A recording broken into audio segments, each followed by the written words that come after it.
English grammar के इस voice के टॉपिक को समझने का प्रयास करते हैं। वॉइस क्या है आप देख सकते हैं, जैसे कि आपकी स्क्रीन पर दिख रहा है कि एक टर्म है जो कि डिनोट करती है वर्ब को। बोले तो कौन काम कर रहा है, ये एक्शन और पार्टिसिपेंट के बीच रिलेशन फाइंड करता है। कौन? वॉइस। ये काम मैंने करा है या इनडायरेक्टली मैंने करा। तो ये वॉइस दो प्रकार की है, एक है एक्टिव वॉइस, एक है पैसिव।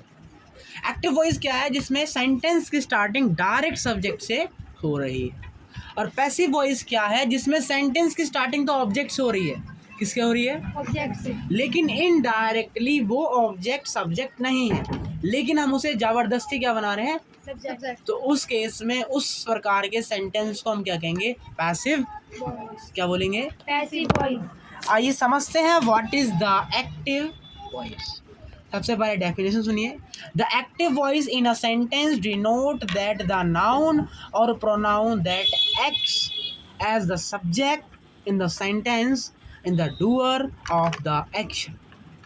किसी सेंटेंस में जो सब्जेक्ट है, क्या सब्जेक्ट, वो काम करने वाले के रूप में डिनोट हो रहा है, तो उस केस में उसको हम कहेंगे एक्टिव वॉइस। जैसे मैं खाना खा रहा हूँ, I am eating the food, या मैं पढ़ रहा हूँ, आई एम रीडिंग या आई एम स्टडिंग।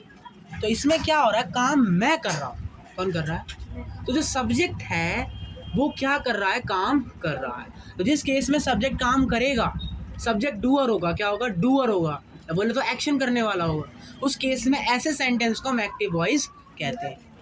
सिंपल सी बात करें तो जब सब्जेक्ट काम करेगा तो उस सेंटेंस को एक्टिव वॉइस बोलेंगे, और जब सब्जेक्ट काम नहीं कर रहा होगा तब हम उसको क्या बोलेंगे? पैसिव वॉइस बोलेंगे। आइए, what is passive voice? The passive voice on the other hand represent that the subject is one acted upon by the action, लिखा हुआ है बाय द एक्शन और verb in the sentence.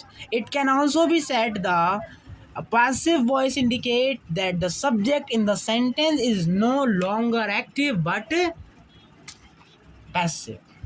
कहने का मतलब क्या है कि जैसे मैंने बताया कि इसमें कार्य कौन करेगा? सब्जेक्ट ही करेगा, लेकिन जो सब्जेक्ट है वो लॉन्गर टाइम के लिए सब्जेक्ट नहीं रहेगा। अब उसे हमने किस में बदल दिया है? ऑब्जेक्ट। तो नॉर्मल तरीके से याद रखिए, subject to object, object to subject. चलिए, तो पैसिव वॉइस समझ आ गया, जिसमें आपका जो सब्जेक्ट है वो लॉन्गर टाइम के लिए सब्जेक्ट नहीं रहेगा। सिंपल सी बात, सब्जेक्ट को ऑब्जेक्ट में चेंज कर देंगे, ऑब्जेक्ट को वही आपका पैसिव वॉइस खत्म। हमें कोई उपाधि प्राप्त नहीं करनी है इसमें। हम तो बोर्ड में 2-4 नंबर आ जाए, बाकी जब तुम दोबारा पढ़ोगे तब समझ लेना। 11th-12th में भी आएगा, ये टेंशन होती है। यूजिंग द एक्टिव से पैसिव वॉइस बनाते समय में कुछ पॉइंट्स रिमेंबर होने चाहिए, जैसा मैं आपको दिखा देता हूँ। आपकी स्क्रीन पर दिख रहा होगा, active voice subject plus verb plus object होता है। एक्टिव वॉइस क्या होता है? Subject plus verb plus object होता है। बट जो पैसिव वॉइस है वो ऑब्जेक्ट होगा, वर्ब होगा एंड देन सब्जेक्ट होगा। मतलब पैसिव वॉइस की स्टार्टिंग किससे होगी? ऑब्जेक्ट से। वाइल एक्टिव वॉइस की स्टार्टिंग कहाँ से होगी? सब्जेक्ट से। बाकी वर्ब में कोई छिड़कानी नहीं करेंगे, वर्ब मिड में ही आएगा। आइए थोड़ा डिफरेंस पैदा करते हैं, एक्टिव वॉइस और पैसिव वॉइस में डिफरेंस क्या है।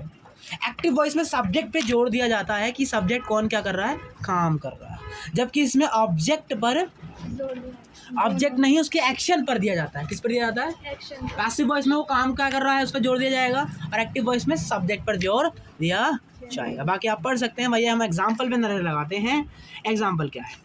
I declared that hall, I decorated the hall. क्या लिखा है? मैंने रूम सजाया, मैंने हॉल को डेकोरेट। कार्य किसने करा? मैंने किया। कार्य मैंने किया मतलब मैंने, मतलब आई, यानी कि मुझे डिनोट कर रहा है। ये सेंटेंस मेरे ऊपर ज़्यादा प्रभाव डाल रहा है, that means this is the active voice, क्योंकि आई एक नाउन प्रोनाउन है which is using for subject. लेकिन सेकंड वाले में the hall was decorated by me, इसमें क्या हुआ कि हॉल सजाया गया है मेरे द्वारा। तो इस सेंटेंस में आपको दिख रहा होगा कि बात पे प्रभाव किस में डाल रहे हैं कि हॉल सजा है। हॉल क्या है?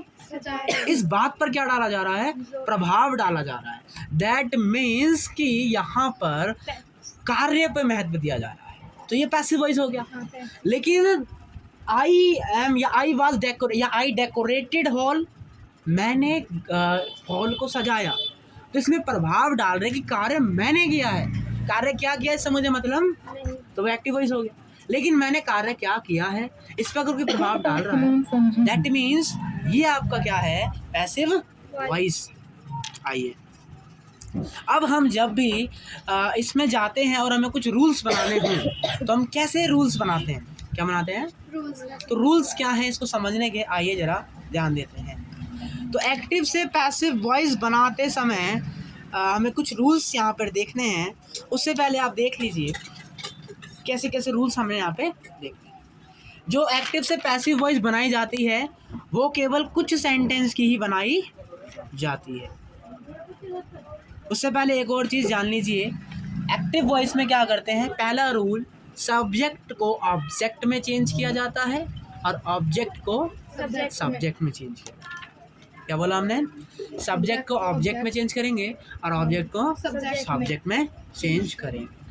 दूसरा रूल क्या कहता है कि ऑब्जेक्ट को स्टार्टिंग में लिखेंगे और सब्जेक्ट को बाद में, और सब्जेक्ट से पहले बाय का यूज़ हम करेंगे। किसका यूज़ करेंगे? Bye. तीसरा रूल कहता है कि हमें जो टेंस हैं उनको भी चेंज करना है। किसको क्या चेंज करना है वो हम देखेंगे।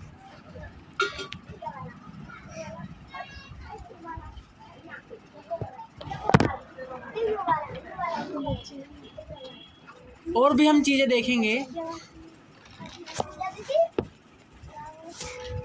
इसमें हम वर्ब की थर्ड फॉर्म यूज़ करेंगे।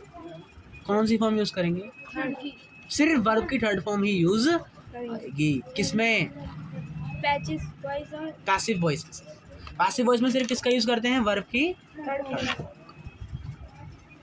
इसीलिए वर्ब की थर्ड फॉर्म का यूज़ इसलिए होता है ऑब्जेक्ट से जब हम काम निकलवा रहे होते हैं देन। आइए तो कौन से प्रोनाउंस और नाउन को जैसे आई आ गया तो उन प्रोनाउन को भी चेंज इसमें किया जाता है। क्या प्रोनाउन है ज़रा देख लीजिए।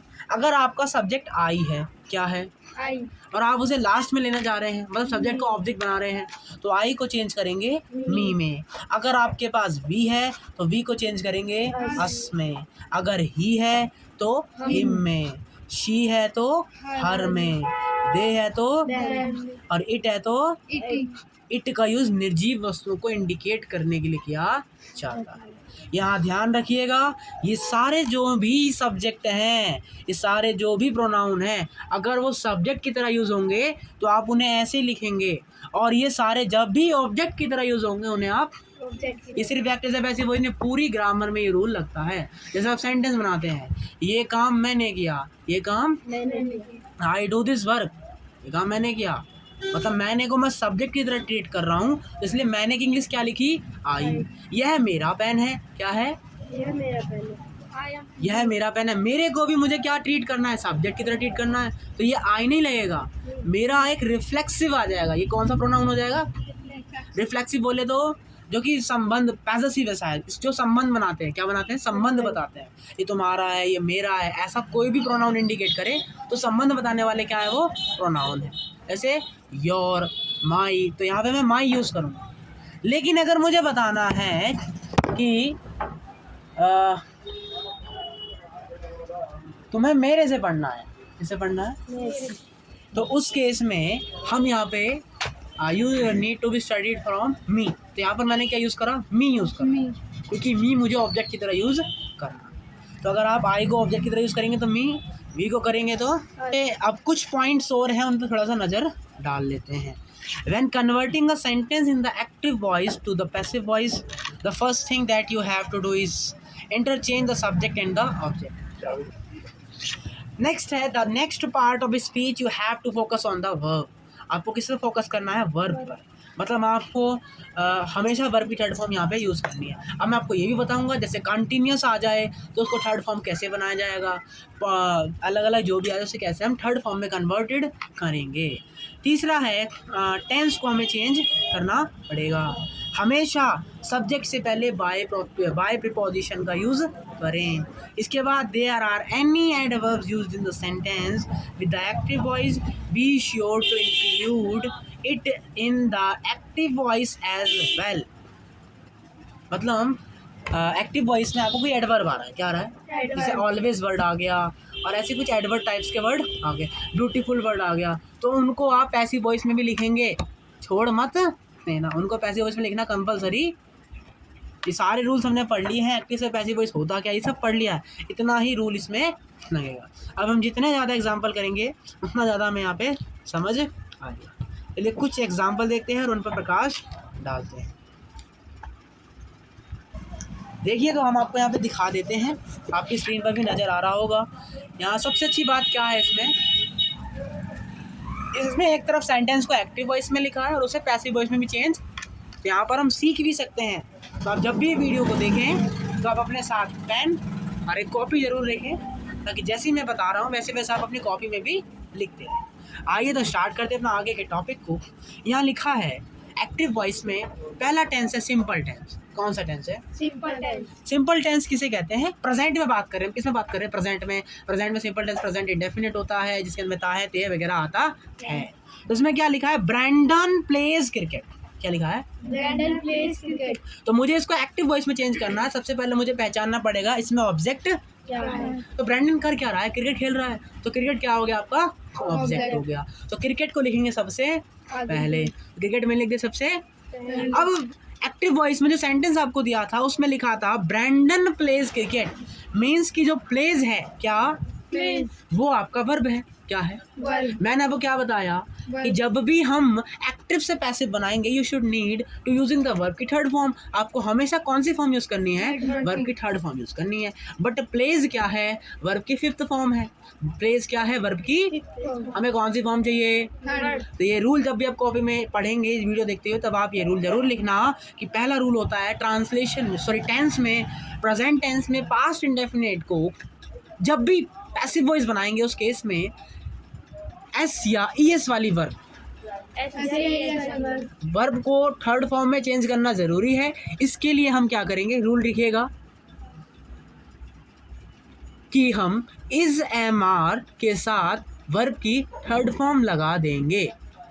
एक्टिव से पैसिव वॉइस बनाते समय प्रेजेंट इंडेफिनिट में वर्ब की फिफ्थ फॉर्म की जगह is am are plus verb की थर्ड फॉर्म लगा देंगे। कृपया कर नोट कर लेना।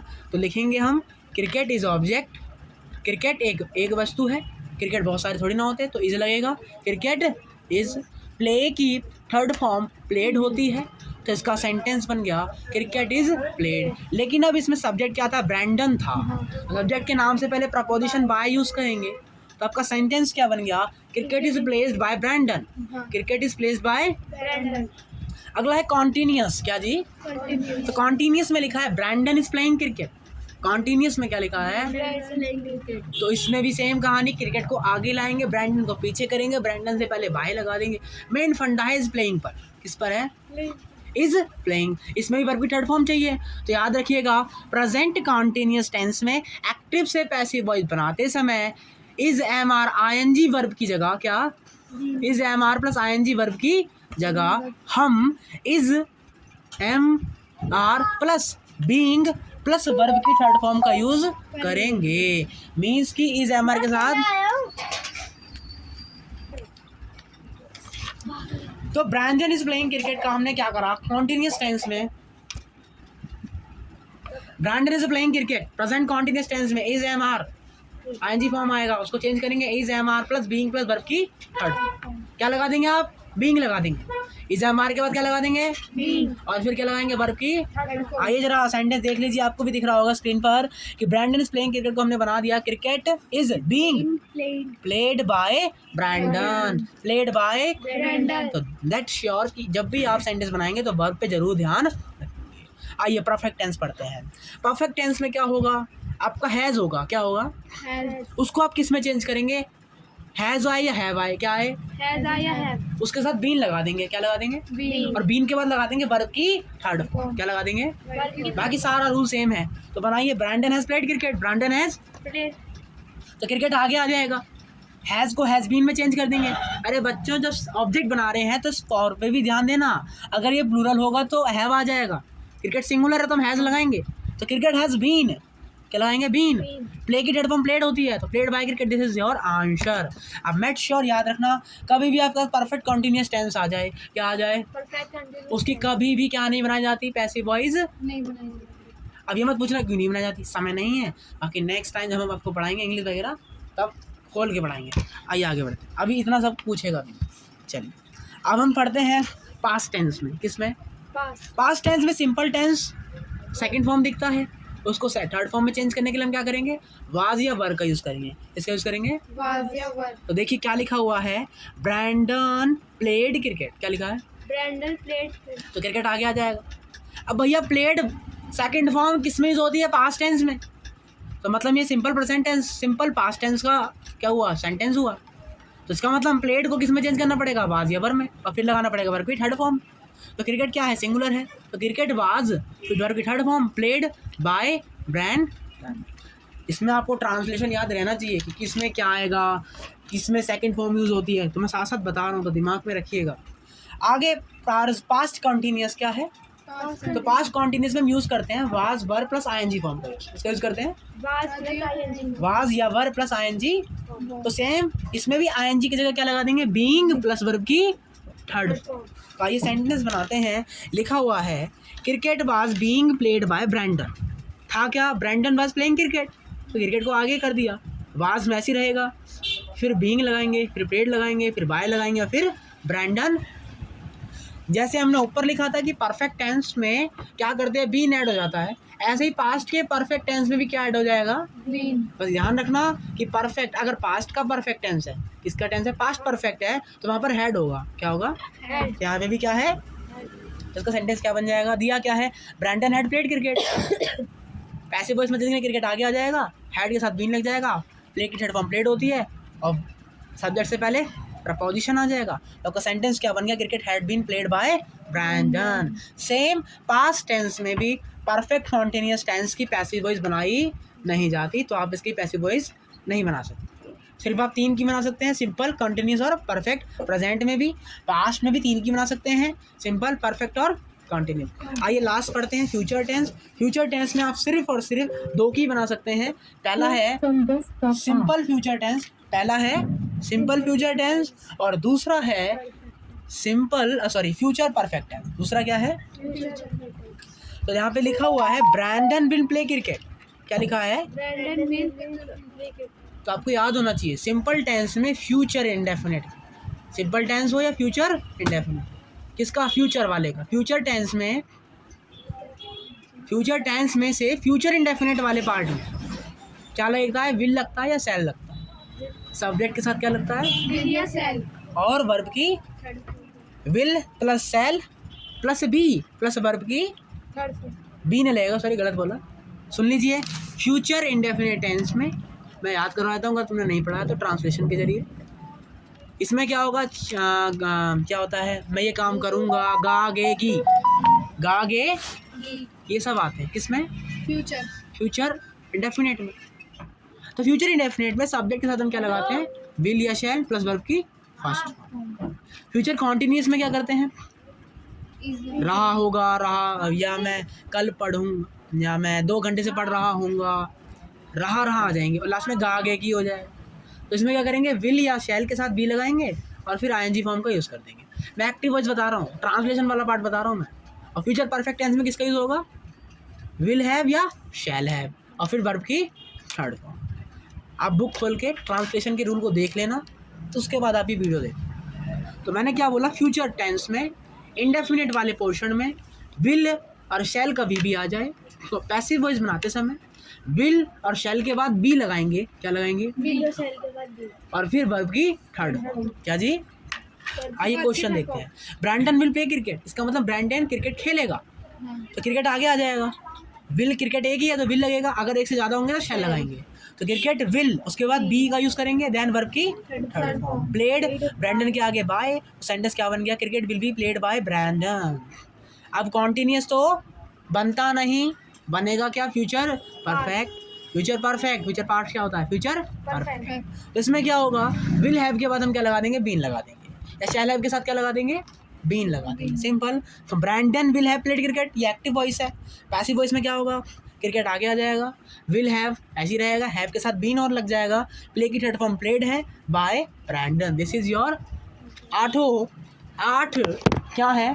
8 काइंड ऑफ टेंस है जिसकी आप एक्टिव से पैसिव वॉइस बना। सारे रूल क्या है एक बार मैं समरी दे देता हूँ। अगर सिंपल टेंस में होगा चाहे वो प्रेजेंट इंडेफिनिट हो, चाहे फ्यूचर इंडेफिनिट हो, चाहे पास्ट इंडेफिनिट हो। आप क्या करेंगे, अगर प्रेजेंट इंडेफिनिट होगा तो वर्ब की फिफ्थ फॉर्म की जगह is am are plus verb की थर्ड फॉर्म लगाएंगे। अगर पास्ट इंडेफिनिट होगा तो वर्ब की सेकंड फॉर्म की जगह क्या लगाएंगे, वाज वर प्लस वर्ब की थर्ड फॉर्म। और फ्यूचर इंडेफिनिट होगा तो विल शैल की जगह क्या लगाएंगे, will be shall be plus verb की third form. Will first will singular के साथ आएगा और शैल प्लूरल के साथ आएगा। रूल पढ़िए, समझ आएगा। दूसरा, अगर कॉन्टिन्यूस आ जाए तो हम हमेशा क्या करेंगे, इज एम आर के साथ बीइंग लगा देंगे। प्रेजेंट कॉन्टिन्यूस में क्या करेंगे, इज एम आर के साथ क्या लगा देंगे, बीइंग एंड देन वर्ब की थर्ड फॉर्म। पास्ट में क्या करेंगे, was plus verb plus being लगा देंगे और वर्ब की। और फ्यूचर की कॉन्टिन्यूस कभी भी नहीं बनती। इसके बाद अगला क्या है, परफेक्ट वाले। कभी भी परफेक्ट वाले आ जाए, चाहे वो फ्यूचर के परफेक्ट हो, चाहे वो प्रेजेंट के परफेक्ट हो, चाहे वो पास्ट के, हम हमेशा बीन लगा देंगे। क्या लगा देंगे, देन वर्ब की थर्ड। तो कैसे, जैसे प्रेजेंट परफेक्ट है तो पहले हैज़ हैव के साथ क्या लगा देंगे, बीन लगा देंगे। अगर पास्ट परफेक्ट है तो हैड के साथ क्या लगा देंगे, बीन लगा देंगे। और अगर फ्यूचर परफेक्ट है तो विल हैव या शैल हैव के साथ क्या लगा देंगे, बीन लगा। तो ये हमारे 8 नियम, ये जो भी हमारे नियम हैं, ये सारे नियम है किसके, एक्टिव से पैसिव वॉइस बनाने के। अब आपकी स्क्रीन पर मैं नीचे स्क्रॉल कर रहा हूँ और यहाँ से आप देख सकते हैं, यहाँ पर हमें बहुत सारे क्या दिए हैं, इसके एग्जाम्पल दिए हैं। ये सारे एग्जाम्पल आपकी, अब वीडियो ख़त्म हो चुकी है तो आप सभी इन एग्जाम्पल को ट्राई कर सकते हैं। ये सारे एग्जाम्पल आपको ट्राई करने हैं और इनको बना के लेके आना है। इनके आंसर नीचे भी लिखे गए हैं, ऐसे ही आपको इनके बनाने पड़े और हम भी देंगे बनाने के लिए, वो भी आपको बनाने। आज की वीडियो सिर्फ इतना ही।